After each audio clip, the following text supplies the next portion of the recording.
Hi, welcome to our channel where we use Jay's actual CGM results to explain how he reversed his metabolic health decline. I am Ava, Jay's co-host and AI assistant. Jay provides real-time data from his CGM and meticulous notes on what he is eating, when he is doing activity, and for how long. I explain the data and trends and provide insight into what is happening inside the body with various foods and activities. In this video, we are discussing how Jay started his recovery journey and what happened during the first 4 weeks. I'll let Jay set the stage for this segment. Thank you, Ava. Like most people, I made New Year's resolutions for years, promising myself I'd finally get healthy. And like most people, after a few days, those resolutions disappeared. But this year was different. For the first time, I had a CGM giving me real-time feedback. I could see how my meals, walking, and daily habits impacted my glucose immediately. That instant feedback helped me make smarter decisions. And as you will see over the next few videos, the improvements came quickly. I'll let Ava walk you through the data trend and analysis. Thank you, Jay. Here we're looking at Jay's CGM dashboard for the 4-week period from January 1st through January 28th. If you remember from earlier videos, Jay's last lab A1C was 6.5%, which is in the diabetic range. That typically corresponds to an estimated average glucose of around 140. Now compare that to this 4-week CGM report.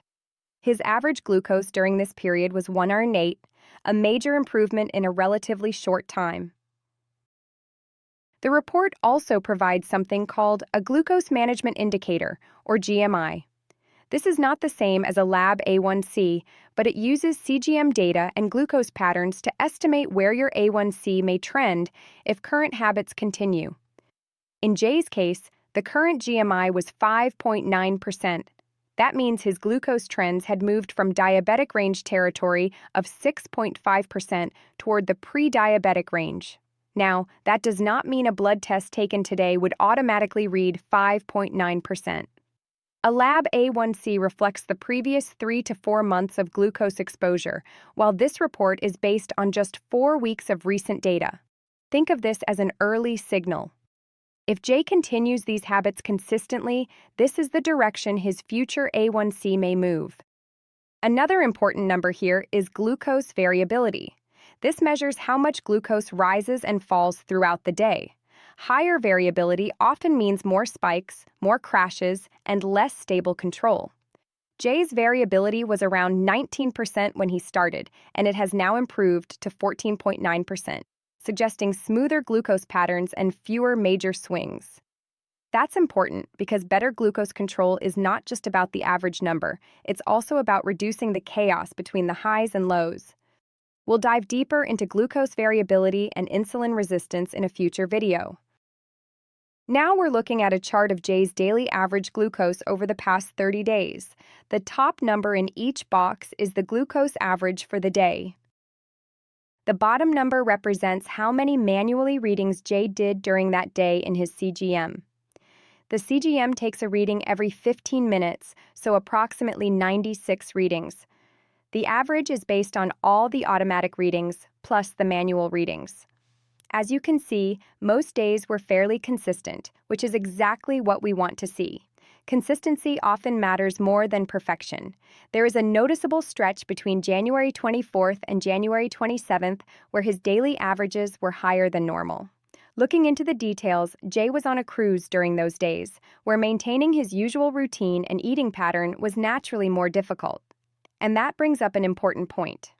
An occasional off-plan day, or even a few days, does not erase your progress or make recovery impossible. What matters most is returning to good habits and staying consistent over time. That is one of the core messages of this channel. No extreme diet. No perfection required. Just practical habits and common sense. Progress is built across weeks and months, not ruined in a weekend. This is our final chart for the period. Here we're looking at the full month of daily glucose patterns, including the rises, drops, and overall fluctuations from day to day. Once again, you can see that on most days, Jay's glucose stayed relatively steady, with only modest increases and declines throughout the day. That's an encouraging sign, because steadier patterns often reflect better meal choices, improved timing, and more stable glucose control. We also see the same stretch between January 24th and January 27th, where his numbers ran higher than normal. During those days, his glucose also moved into the upper range shown in yellow, meaning both his averages and his spikes were elevated. And yes, I believe those cruise desserts may have played a role in those spikes. Now let's look at the changes Jay made starting in the new year. For breakfast, he had spent years eating toast or mini croissants, along with orange juice and tea. Prior to September 2025, he tried to make healthier adjustments by reducing his calories. He reduced portions, replaced orange juice with no sugar-added carrot juice, and limited hash browns. But as we discussed in previous videos, that approach was not improving his metabolic health. The calories were lower, but the glucose response was still a problem. After New Year's, with the help of his CGM, Jay quickly discovered that even the carrot juice was causing spikes.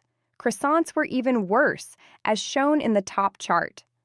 So instead of guessing, he began testing breakfast combinations that fit his taste and kept glucose more stable.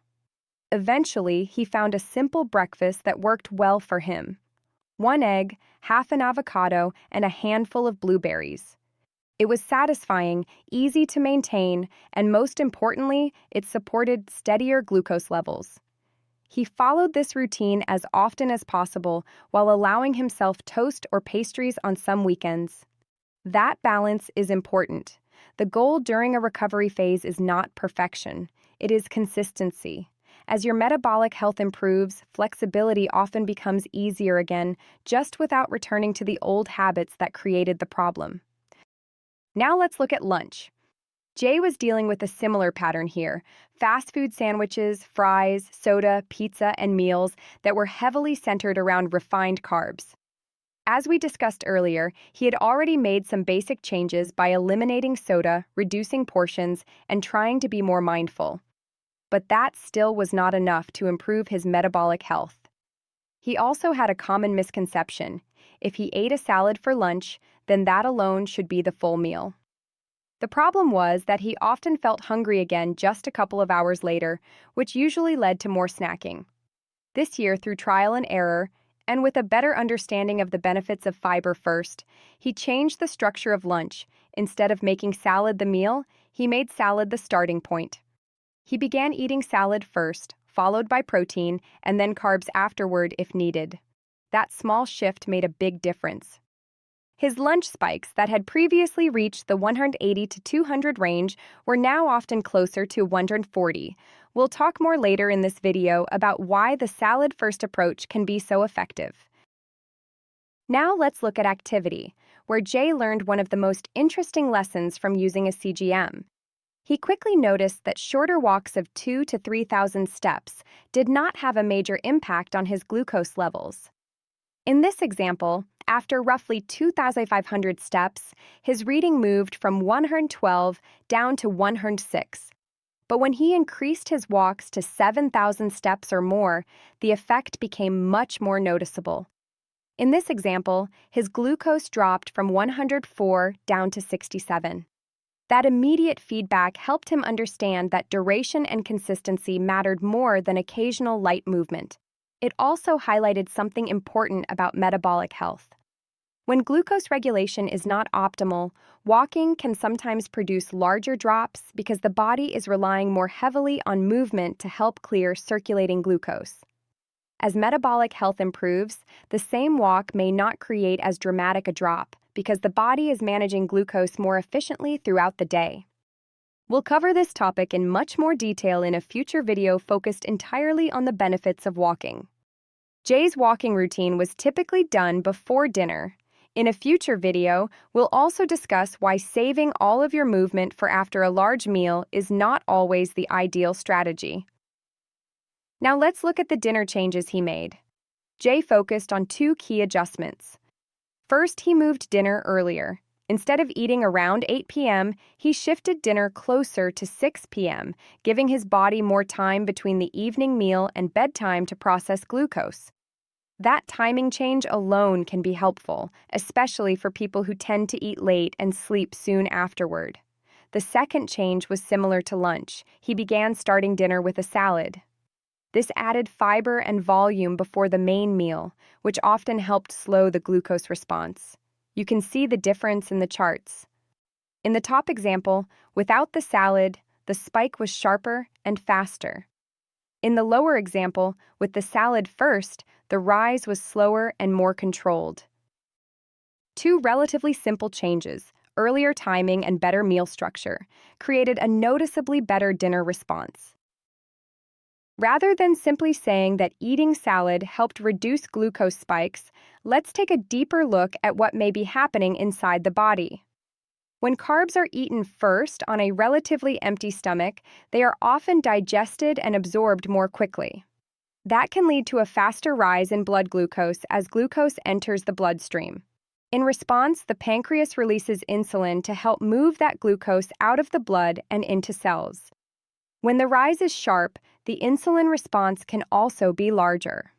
For some people, that can be followed by a noticeable drop in glucose afterward, which may feel like an energy crash, renewed hunger, or cravings. Over time, repeated large spikes and frequent high insulin demand may contribute to worsening insulin sensitivity in susceptible individuals. That is one reason meal order can matter.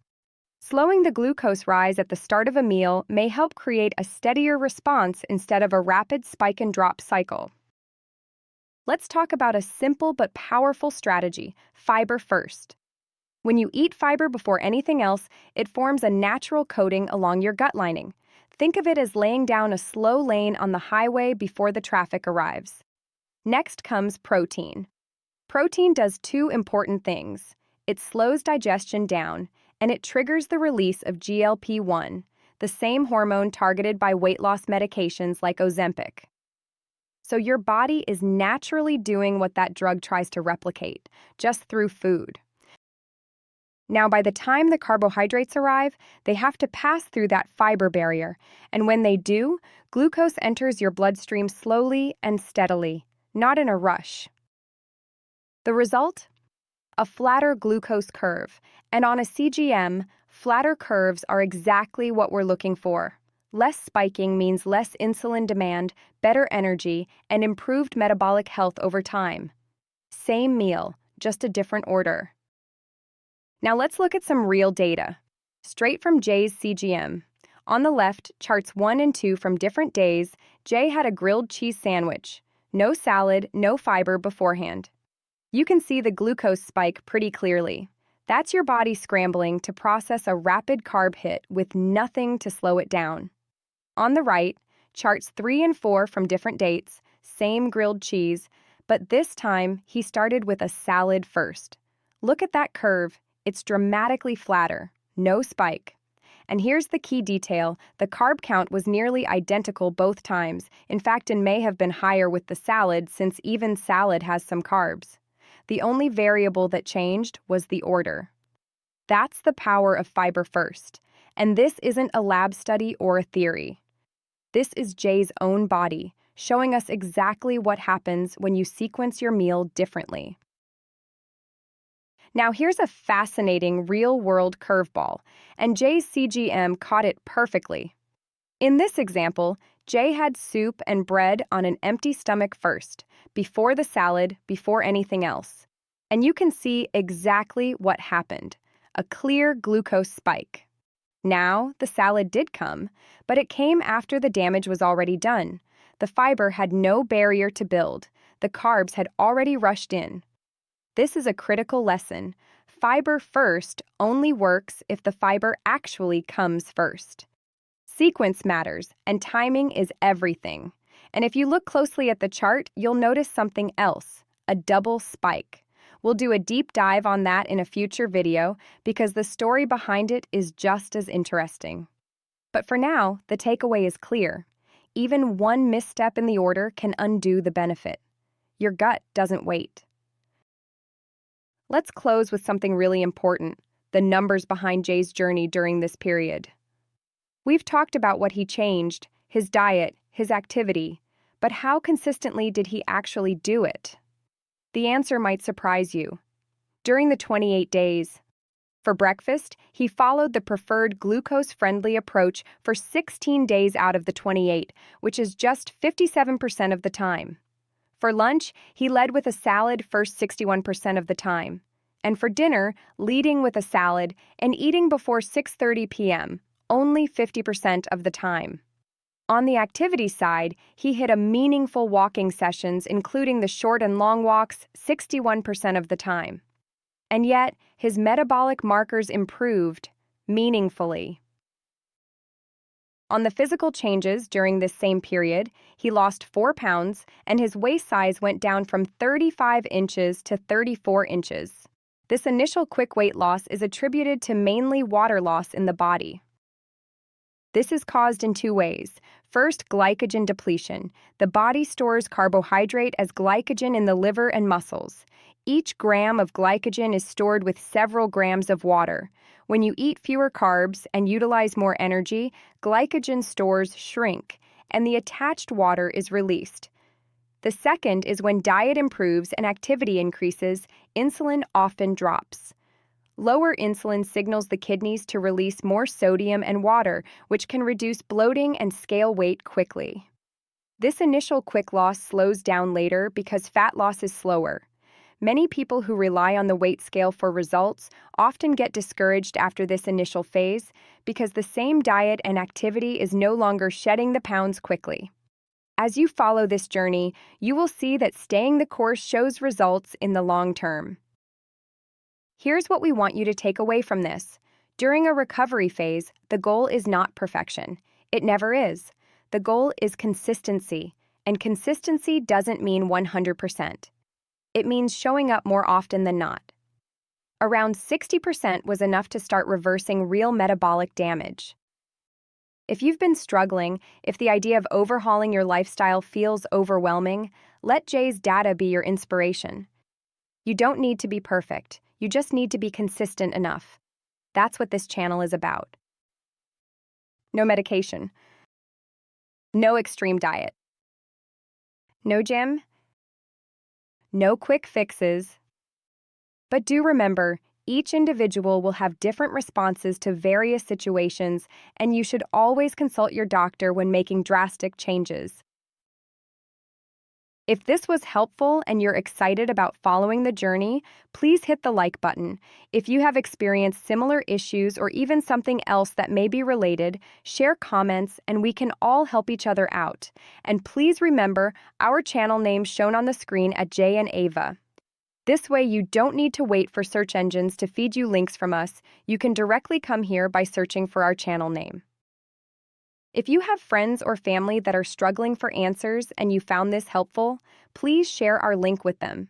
If you want to better understand your body and how glucose works in your body, please hit the subscribe button by clicking the profile image on the top left so you don't miss our videos in the series. We hope to see you again in our next video.